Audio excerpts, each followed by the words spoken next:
Rich land infra developers వారి కాస్మోపోలిస్ 140 ఎకరాల్లో mega layout August 11 గొప్ప ప్రారంభం. టార్గెట్లు ఉండవండి.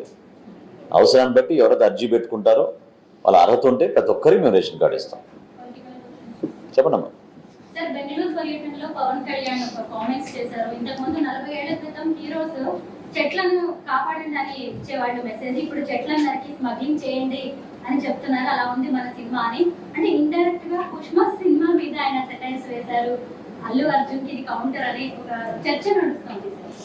పవన్ కళ్యాణ్ గారు ఎప్పుడు కూడా అట్లా వ్యక్తిగతంగా ఎవరి గురించి మాట్లాడరమ్మా. సమాజంలో ఉన్న ప్రధానమైన సమస్య ఈ రోజున మనం మొక్కలు నాటితే, ఎఫారెస్టేషన్ పెంచితే ప్రతి ఒక్కరికి ఒక భవిష్యత్తు ఉంటుంది, మన ఎన్వైరన్మెంట్ని మనం పొల్యూట్ చేసుకుంటే నష్టపోతాం అనే ఆలోచన నిరంతరం ఆయనలో ఎప్పుడు తిరుగుతూనే ఉంటుంది. అందుకని ఆయన కోరింది కూడా ఫారెస్ట్ ఎన్వైరన్మెంట్ పోర్ట్ఫోలియో కావాలని తీసుకున్నారు ఆయన. సో వ్యక్తిగతంగా మాత్రం నాకు తెలిసినంతవరకు ఆయన ఎవరిపైన ఉద్దేశించి అన్నారు. నేను వినలేదు, ఎందుకంటే నేను ఢిల్లీలో పార్లమెంట్లో ఉన్న ఉదయం నుంచి. బట్ నాకు పవన్ కళ్యాణ్ గారి గురించి తెలుసు కాబట్టి that's the best answer that I can give.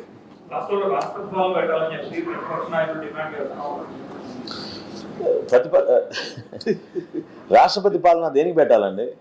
ప్రతి నెల మేము అద్భుతంగా మొదటి రోజే 4,000 కోట్ల రూపాయలు పెన్షన్లు ఇంటింటికి తీసుకెళ్ళి అందించినందుక, లేదా నిలిచిపోయిన ప్రాజెక్టులు పోలవరం కానివ్వండి, అమరావతి కానివ్వండి, వీటిని మళ్ళీ ట్రాక్ మీద తీసుకొచ్చి అందరం సమిష్టిగా కృషి చేసి అద్భుతంగా రాష్ట్రాన్ని ముందు తీసుకెళ్ళాలని తపనతో పనిచేస్తున్నాం కాబట్టి మా పైన రాష్ట్రపతి పాలన పెట్టాలని డిమాండ్ చేస్తున్నారు. అయినా దేనికి అసలు నేను ధర్నా చేసింది ఢిల్లీలో చెప్పండి? కేంద్రం నుంచి ఫండ్స్ తీసుకొచ్చారు. ఏ విధంగా?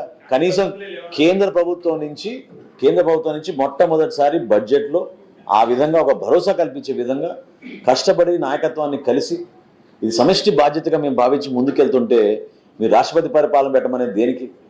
మీరేమో ఒక కోటలో ఉంటారు, ఊహించలేము అసలు ఆ కోటనే. మొన్న తెనాలి వెళ్తుంటే ఆ దారిని తీసుకెళ్ళాను, నేను మొట్టమొదటిసారి చూస్తున్నాను ఇల్లుని. 40 అడుగులు 50 అడుగులు మీరు కట్టేసుకుని చుట్టూ సామాన్యుడు మీతో అసలు మాట్లాడగలుగుతారా? బయట ఏం జరుగుతుందో మీకు తెలుసా? దేని గురించి జగన్మోహన్ రెడ్డి గారు ఆ విధంగా మాట్లాడుతున్నా నాకు అర్థం కావట్లేదు. కనీసం ఇంకిత జ్ఞానం ఉండాలి. ఈరోజు కొత్త ప్రభుత్వం వచ్చింది, ప్రజలు ఎంతో ఒక నమ్మకంతో మా పైన, ఆ నాయకత్వాన్ని పైన ఉన్న నమ్మకాన్ని వాళ్ళు గౌరవించి ఓట్లేసి గెలిపించారు. మాకు బాధ్యత ఉంది ఖచ్చితంగా. నేను ఇందాక అన్నట్టు కనీసం రైతులు కూడా మీరు ఆదుకోలేకపోయారు, మోసం చేసి వెళ్ళిపోయారు. రైతులకి ధాన్యం వాళ్ళ దగ్గర కొనేసి మీరు 1674 కోట్ల రూపాయలు బకాయిలు వదిలేసి వెళ్ళిపోయారు. మీరేం మాట్లాడతారు రాష్ట్రం గురించి, పరిపాలన గురించి? అధికార యంత్రాంగాన్ని నిర్వీర్యం చేసేసి మీకు నచ్చిన కొంతమంది ఆఫీసర్లను ఇతర రాష్ట్రాలను తెచ్చుకుని మోసం చేశారు తప్ప పరిపాలన చేయలేదు మీరు. సో ప్రతిపక్ష నాయకుడు నేను కోరేది ఏంటంటే, మీరు ప్రజల సమస్యలపైన మాట్లాడండి. మీరు దయచేసి కేవలం మీ సెక్యూరిటీ కోసమో, లేకపోతే రాష్ట్రంలో ప్రెసిడెన్షియల్ రూల్ పెట్టాలనో దీనికే మీరు సమయం వృధా చేయడం కాదు.